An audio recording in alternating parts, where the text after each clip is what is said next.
Hello everyone, welcome और welcome back to my channel. मेरा नाम मिन्नी है और अगर आप मुझे पर्सनली जानते हैं तो आपको पता होगा मैं अपने आसपास सबको बुक्स रीड करने के लिए कन्विंस करती रहती हूँ, क्योंकि मुझे पता है बुक्स रीडिंग के कितने बेनिफिट्स हैं। जैसे मेंटल स्टिमुलेशन है, वोकैबुलरी एक्सपेंशन है, आपका स्ट्रेस रिड्यूस होता है, आपकी knowledge enhancement, it improves your memory. तो आपको इतने सारे बेनिफिट्स ऑलरेडी पता ही होंगे बुक्स रीडिंग के, लेकिन फिर भी कुछ लोग रीडिंग स्टार्ट नहीं कर पाते हैं। इसका सिंपल सा एग्जांपल है मेरी सिस्टर। वो साइंटिस्ट है, लेकिन उसके बाद भी जब मैं उसको उसके सब्जेक्ट से बाहर कोई बुक्स रीडिंग के लिए बोलती थी तो वो कहती थी कि तू ही बता दे मुझे, जो भी लिखा हुआ है बुक में मुझे पढ़ने की ज़रूरत नहीं है। तो ये बिल्कुल उस तरीके का है कि जैसे अगर मैं यूरोप घूम के आऊँ और मैं आपको बताऊँ कि यूरोप बहुत अच्छा है और बहुत कुछ देखा मैंने वहाँ पर, मुझे बहुत मज़ा आया, और उसके बाद आप कहें कि हाँ अब तो मैंने यूरोप की बात सुन ली है तो मुझे यूरोप जाने की ज़रूरत नहीं है। तो आप सिर्फ किसी और से बुक समरी सुन के वो एक्सपीरियंस नहीं फील कर सकते बुक का, जो आप खुद रीड करके आप एक्सपीरियंस करते हैं। अगर तो आप रीडर हैं तो आपने शायद ये बुक्स पढ़ ही ली होंगी या इनके बारे में एटलीस्ट सुना होगा। और अगर आप अपनी रीडिंग जर्नी स्टार्ट करना चाहते हैं इस साल, तो मैंने कुछ 7 बुक्स रिकमेंडेशन लिस्ट बनाई है आपके लिए। और वो बहुत ही बेसिक है, सिंपल रीडिंग है, तो उससे आपकी कुछ फाउंडेशन स्ट्रॉन्ग होगी और आप धीरे धीरे अपनी इस हैबिट को और ज़्यादा इम्प्रूव कर पाएंगे। ये books motivation, self improvement, knowledge और लाइफ के कुछ डीपर एस्पेक्ट्स को एक्सप्लोर करती हैं। तो स्टार्ट करते हैं। फर्स्ट बुक है अल्केमिस्ट। ये one of my favourite book है। ये बहुत ज़्यादा बुक मेरे लिए स्पेशल है। मैंने ये 2 बार पढ़ी है। अगर आप अपने 20s में हैं या 30s में हैं, ये आपको बुक ज़रूर पढ़नी चाहिए। ये स्टोरी है बहुत ही एक सिंपल सी, एक लड़का सैंडियागो, वो अपने ड्रीम्स को फॉलो करता है और ये सेल्फ डिस्कवरी और अपनी डेस्टिनी को फॉलो करने वाली बुक है। बहुत सिंपल लैंग्वेज में लिखी हुई है। अगर आप पहली बार पढ़ रहे हैं, न्यू रीडर हैं, तो आपको कोई मुश्किल नहीं आएगी ये बुक पढ़ने में। ये बुक मैंने करीब आज से 10-12 साल पहले ये बुक पढ़ी थी। उस वक्त मुझे किसी और तरीके से समझ आई थी, तो मैंने अब ये बुक दोबारा पढ़ी है, तो अब इस बुक का कुछ अलग ही मीनिंग है। आई विश ये बुक जो है ये हमारे स्कूल या कॉलेज में तो एटलीस्ट ज़रूर होनी चाहिए। अगर आपको एक टाइमलेस और इंस्पायरिंग बुक चाहिए जो आपको मोटिवेट करे अपने ड्रीम्स को फॉलो करने के लिए, तो ये बुक मस्ट रीड है। इसमें एक इंटरेस्टिंग फैक्ट है, ये बुक 1988 की है और इसका जो ऑथर है उनकी सब बुक्स इस तरीके की हैं। बहुत सिंपल लैंग्वेज में लिखी हैं, लेकिन बहुत मीनिंगफुल है हर एक लाइन। और बहुत इंपॉर्टेंट कोट्स आपको इस बुक में वो देखने को मिलेंगे जो आपको रेगुलर इधर उधर इंस्टाग्राम पे दिखते रहते हैं। सबसे बड़ा एग्जाम्पल ये है, अगर आपने एक हिंदी मूवी देखी होगी ओम शांति ओम, 10-12 साल पहले आई थी शायद उससे भी ज़्यादा तो वो ओम शांति ओम मूवी में वो डायलॉग है ना कि जब आप कुछ चीज़ को चाहते हैं, then this whole universe conspires to help you achieve that thing. तो वो इस बुक में लिखी हुई है। इस बुक का मेन कॉन्सेप्ट भी वही है। तो 1988 में ये बात लिखी हुई है और इतने ज़्यादा अच्छे तरीके से बताई है। तो ये one of my favourite book है, बार बार पढ़ी जाने वाली बुक है। ऑल्दो आपको पता है एंड में क्या होने वाला है, लेकिन जिस तरीके से ऑथर आपको उस जर्नी पे लेकर जाता है वो सबसे इम्पॉर्टेंट है। नेक्स्ट बुक है सीक्रेट। ये द सीक्रेट बुक आपने सबने अगर पढ़ी नहीं है तो सुनी ज़रूर होगी, और मैं कहूँगी ये आप बुक ज़रूर पढ़ें। ये भी एक टाइमलेस बुक है। इसमें सबसे मेन कॉन्सेप्ट इस बुक का है कि योर थॉट बिकम्स थिंग्स।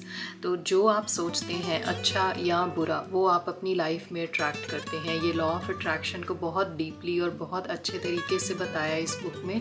और अगर आप एक बहुत ही स्ट्रॉन्ग और पॉजिटिव माइंड डेवलप करना चाहते हैं तो ये वाली बुक आपको उसमें बहुत अच्छे से हेल्प करेगी। एंड ऑफ कोर्स इसमें बहुत रियल लाइफ एग्जांपल्स दे रखे हैं जिन लोगों ने अपनी लाइफ को ट्रांसफॉर्म किया है इस मेथड से।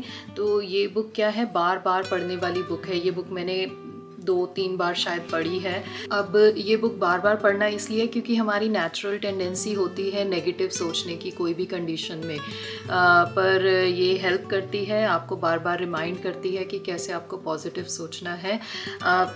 अगर आप देखेंगे भी ना, इस बुक को पढ़ने के बाद हम लाइफ में जिस भी कंडीशन में हैं, अच्छी बुरी, वो हमारे थॉट्स की वजह से ही है। हमने कभी ना कभी लाइफ में, आप जिस सिचुएशन में है ना अभी इस वक्त, आपने उसके बारे में ज़रूर सोचा होगा।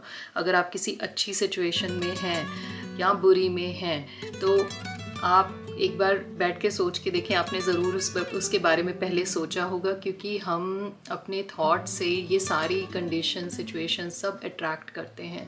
तो इस बुक में उसी को बताया गया है।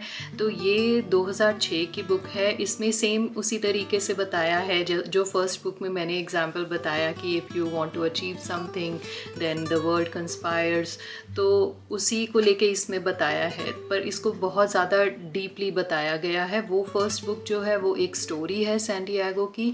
सेकंड बुक में ये लॉ ऑफ अट्रैक्शन नाम से पूरी बुक में बहुत डीप इन डेप्थ कॉन्सेप्ट बताया गया है। सो आई वुड रिकमेंड, ये सबको ज़रूर पढ़नी चाहिए, मिनिमम एक बार तो ज़रूर पढ़नी चाहिए। नेक्स्ट बुक है the power of your subconscious mind. ये जोसेफ मर्फी की 1963 की बुक है। करीब 300-350 पेजेस की बुक है। अगर आप फर्स्ट टाइम रीडर हैं तो मैं कहूँगी पहले द सीक्रेट पढ़ें, क्योंकि ये बुक जो है ये द सीक्रेट का ही डीपर वर्जन है। इसमें बताया है कि हमारा सबकॉन्शियस माइंड किस तरीके से काम करता है। बहुत ही प्रैक्टिकल और पावरफुल बुक है जो कि आपकी थिंकिंग, माइंडसेट को शिफ्ट कर सकती है। ये बुक मैंने 3 बार ख़रीदी है। ये बुक मेरे पास तीसरी बार ये बुक मैंने ली है। फ़र्स्ट टाइम मैंने ये बुक ली थी जब मैं इंडिया में थी, तब मैंने ये बुक पढ़नी शुरू की। तो मैं साथ साथ में नोट्स बनाती हूँ, हाईलाइट करती हूँ, उस तरीके से मैंने पढ़ी। तो मेरी बुक किसी ने मुझसे ली, लेकिन वो वापस नहीं करी। तो फिर मैंने सेकंड टाइम ख़रीदी, क्योंकि पहली बार अधूरी रह गई थी पढ़नी। सेकंड टाइम ली तो मुझे कनाडा आना पड़ा, तो वो तब भी अधूरी रह गई, तो मैं इंडिया में छोड़ा ही बुक। अब थर्ड टाइम मैंने यहाँ आके एक बार मैं बुक फेयर में गई थी और वहाँ पर मुझे ये बुक दिखी। बहुत अच्छी बुक है, इसी वजह से मैंने थर्ड टाइम ली है, क्योंकि ये बुक भी आप बार बार पढ़ सकते हो। इसमें कोई स्टोरी नहीं है, इसमें वही है थॉट्स, जिस तरीके से हमारे फंक्शन करते हैं, हमारा सबकॉन्शियस माइंड, उसको बताया गया है। तो उसको आप डीपर लेवल पे अंडरस्टैंड करने के लिए ये बुक पढ़ेंगे तो आपकी वही कोई माइंडसेट थोड़ा सा आपका शिफ्ट हो जाता है। अगर आप किसी नेगेटिव माइंड स्पेस में होते हैं तो ये आप बुक पढ़नी शुरू करें तो धीरे धीरे आपको अपनी थिंकिंग में, बिलीव्स में शिफ्ट होता नज़र आएगा। नेक्स्ट बुक है इकिगाई। ये बहुत ही छोटी सी, सिंपल, प्यारी सी बुक है। बहुत सिंपल रीड है, कोई इसमें कॉम्प्लिकेटेड लैंग्वेज नहीं यूज़ करी गई।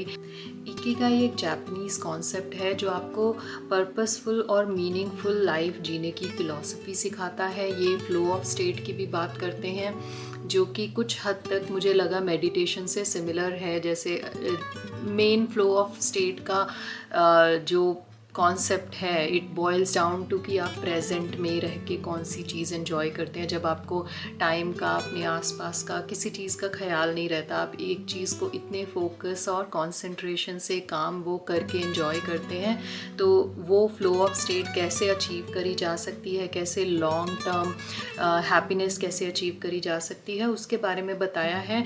अच्छी बुक है, मस्ट रीड इसलिए है क्योंकि बिगिनर्स के लिए बहुत सिंपल लैंग्वेज में लिखी गई है। इससे आप जितनी सिंपल स्टार्टिंग में बुक्स पढ़ते हैं उतनी ज़्यादा आपको कॉन्फिडेंस अचीव होता है, फिर आप उतना ज़्यादा और बुक्स पढ़ पाते हैं। नेक्स्ट बुक है सेपियंस। ये I think half of the planet knows about this book.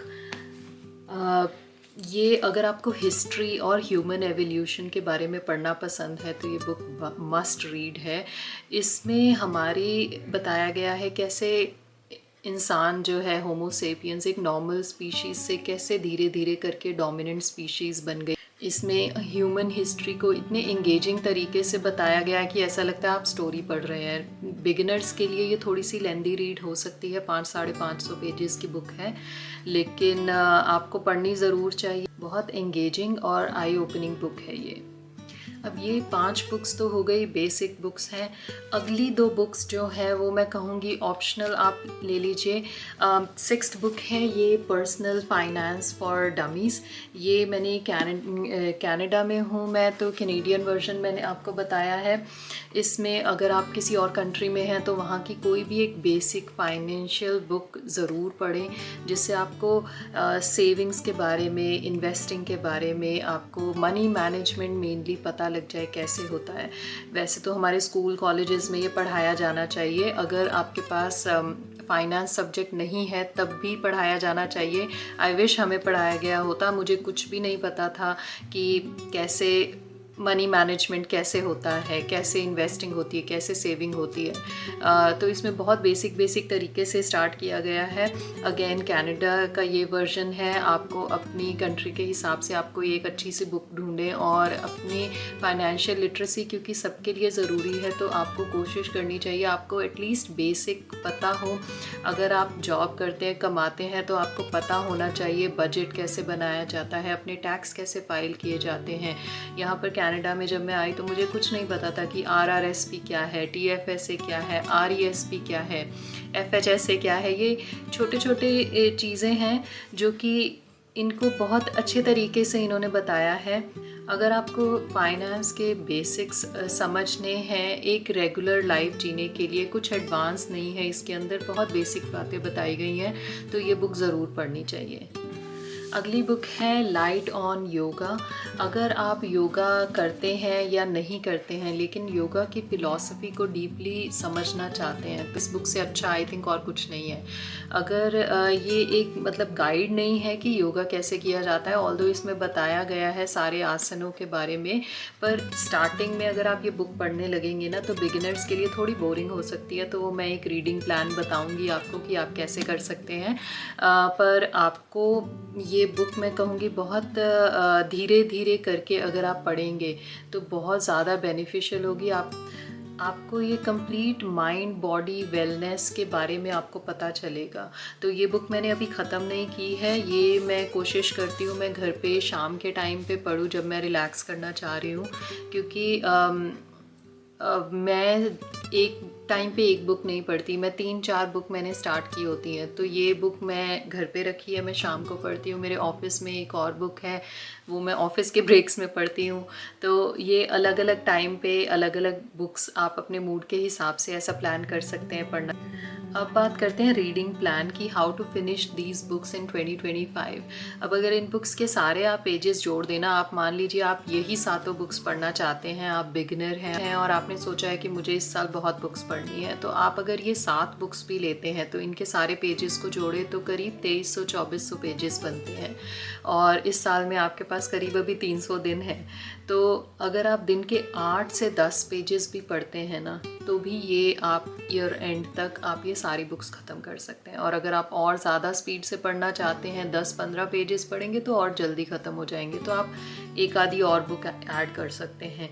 Main target books ज़्यादा से ज़्यादा ख़त्म करने का नहीं है, मेन है रीडिंग हैबिट को डेवलप करने का। वो आप दिन में 10-15 मिनट से शुरू कर सकते हैं। मुझे लगता है आधे घंटे में आप, अगर आप बिगिनर हैं तो आप 10-15 पेज आधे घंटे में पढ़ सकते हैं, आराम से स्लोली। तो आप दिन में आधा घंटा तो निकाल ही सकते हैं। अब बात है, कुछ लोग बोलते हैं कि हमें पढ़ने का टाइम नहीं है ये, और कुछ लोग मैंने ऐसा भी सुना है पढ़ने से कहते हैं टाइम वेस्ट है, इससे बेटर ऑडियो बुक्स सुन ली जाएं या ई बुक्स पढ़ ली जाएं। तो बिल्कुल something is better than nothing. तो मुझे मेरा फेवरेट है फ़िज़िकल बुक्स पढ़ना। आप ई बुक्स भी पढ़ सकते हैं। मैं अभी तक पूरी तरीके से कन्विंस नहीं हूँ, लेकिन मैं सोच रही हूँ खुद किंडल ख़रीदने का, जिससे मैं ई बुक्स पढ़ सकूँ, क्योंकि ज़्यादातर हम बाहर होते हैं तो बुक्स कैरी नहीं करी जाती जब ऑफिस जाते हैं। तो ठीक है, आप वो भी कर सकते हैं।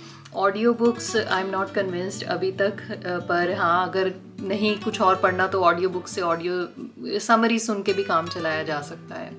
बात यह है कि आप ज़्यादा से ज़्यादा जो आपको पैसिव इंफॉर्मेशन ओवरलोड हो रहा है ना, उससे बचने की कोशिश करें। इतनी हमारी आंखों के सामने जो इतनी स्पीड से इंफॉर्मेशन आती है ना, ये इंस्टाग्राम, यूट्यूब पे जो शॉर्ट फॉर्म कंटेंट है, मुझे उसमें थोड़ी प्रॉब्लम लगती है। लॉन्ग फॉर्म में मुझे लगता है कि आप बैठ के कोई चीज़ सुन रहे हैं, देख रहे हैं, वो ठीक है, आप अपनी मर्ज़ी से देख रहे हैं। लेकिन जब आप माइंडलेस स्क्रॉलिंग करते हैं, मुझे नहीं लगता हम अपनी मर्ज़ी से देख रहे होते हैं। वो तो बस हमारे पास टाइम बचा हुआ है तो वो हम देख रहे हैं। टाइम बचा तो खैर कुछ भी नहीं हुआ, 15 मिनट बस स्क्रॉलिंग कर लिया, रील्स देख ली, और जो बाद में याद भी नहीं रहता क्या देखा। 10-10, 15-15 सेकंड के लिए कुछ भी ऐसा कंटेंट देख लिया। तो अगर आपको ऐसा लगता है आपके पास टाइम नहीं है तो एक बार अपना स्क्रीन टाइम चेक कीजिए। अगर तो उसके बाद भी आपको लगता है आपके पास टाइम नहीं है तो अच्छी बात है, आप कुछ अच्छा कर रहे होंगे। स्क्रीन टाइम भी कम है और उसके बाद भी आपको टाइम नहीं है तो कुछ आप प्रोडक्टिव कर रहे होंगे। लेकिन अगर आपका स्क्रीन टाइम इतना ज़्यादा है और उसके बाद भी आप अपने आप को ही बहाना देते हैं कि आपके पास टाइम नहीं है हॉबीज़ के लिए, ये वन ऑफ दी हॉबी है रीडिंग। ऐसी और भी बहुत सारी हॉबीज़ हैं जो कि ऑलमोस्ट ज़ीरो इन्वेस्टमेंट है। ये भी आपको ऑलमोस्ट फ्री में हॉबी है, आपको बुक्स ख़रीदने की भी ज़रूरत नहीं, आप लाइब्रेरी से ले सकते हैं। मैंने आपको 7 बुक्स रिकमेंड करी हैं, जिसमें 4 ये हैं, 3 मेरे पास है नहीं है, 3 लाइब्रेरी से लेके मैंने पढ़ी थी। तो इस तरीके से आप फ्री सोर्स ऑफ एंटरटेनमेंट है और नॉलेज इन्हांसमेंट तो होती ही है ऑफ कोर्स। तो ये मुझे थोड़ी सी चीज़ें आपके साथ शेयर करनी थी कि अगर आप रीडिंग नहीं करते हैं तो थोड़ा बहुत स्टार्ट करें, 8-10 पेज पढ़ना एवरी डे। अगर आपको ये वीडियो अच्छी लगी है तो please like, share and subscribe to my channel. Thank you for watching this video. Bye bye and live your best life.